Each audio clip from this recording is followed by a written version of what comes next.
Welcome to balcony gardening part 2. Previous వీడియోకి continuation అండి. ఇది నేను దొండ చెట్టు తీసుకున్నాను. ఇంకా ఇది వచ్చేసి ఒక ఫ్లవరింగ్ ప్లాంట్ అండి. ఇవన్నీ కూడా నేను మీకు వీడియోస్ చూపిస్తాను. ఇది మల్బరీ చెట్టు అండి. బాల్కనీ ఇంకా టెర్రస్ గార్డెనింగ్ చేసుకునే వాళ్ళకి ఈ ప్లాంట్స్ పర్ఫెక్ట్గా సెట్ అవుతాయండి. ఈ ఫ్రూట్ ప్లాంట్స్ అన్నీ టెర్రస్ గార్డెనింగ్కి చాలా బాగా సెట్ అవుతాయి. ఇవి క్రీపర్స్ అనమాట. ప్యాషన్ ఫ్రూట్ కానివ్వండి,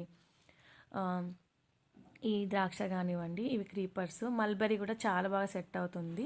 టెర్రస్ గార్డెనింగ్కి సెట్ అవుతుంది, బాల్కనీ గార్డెనింగ్కి కూడా సెట్ అవుతుంది. ఇవి ఈచ్ 200 పడ్డాయండి. ఈ రౌండ్వి పెద్ద కుండీలేమో 150 రూపీస్ పడ్డాయి విత్ ప్లేట్స్. చాలా పెద్ద సైజు. అవి ఫ్రూట్ ప్లాంట్స్కి చాలా బాగా సెట్ అవుతాయి. అన్నీ కూడా కింద మనం మ్యాక్సిమం ప్లేట్స్ పెట్టుకోవాలండి. అప్పుడు మనం వాటర్ పోసినా కానీ మనకి బాల్కనీ అంతా వాటర్ అవ్వకుండా ఉంటుంది. మిగతా నెక్స్ట్ వీడియోలో చూద్దాం.